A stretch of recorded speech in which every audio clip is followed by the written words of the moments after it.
Söyleyerim yarım seni, unutmarım nezlim seni.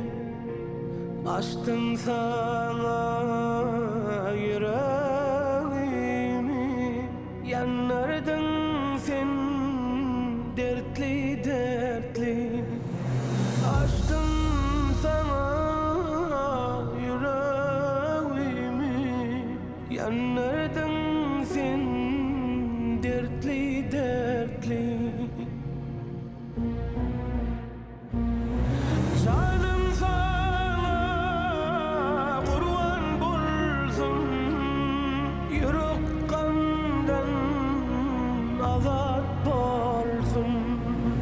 Derman bana sen el versen, dermansız men dertli dertli.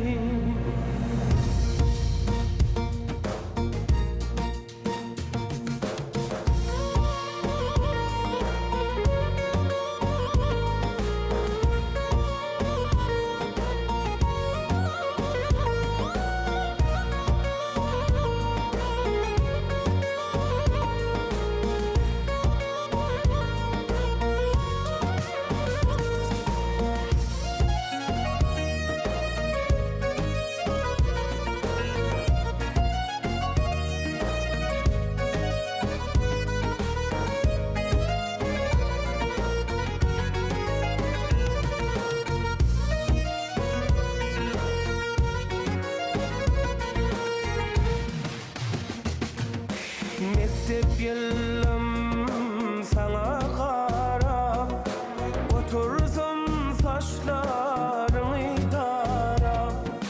Bu duygumu ettin harap, diyeceğim dertli, günüm dertli. Bu duygumu ettin harap, diyeceğim dertli, günüm dertli. Canım sana kurban bulsun, yürek kandan azat bolsun. Derman bana sen el versen, dermansız men dertli dertli.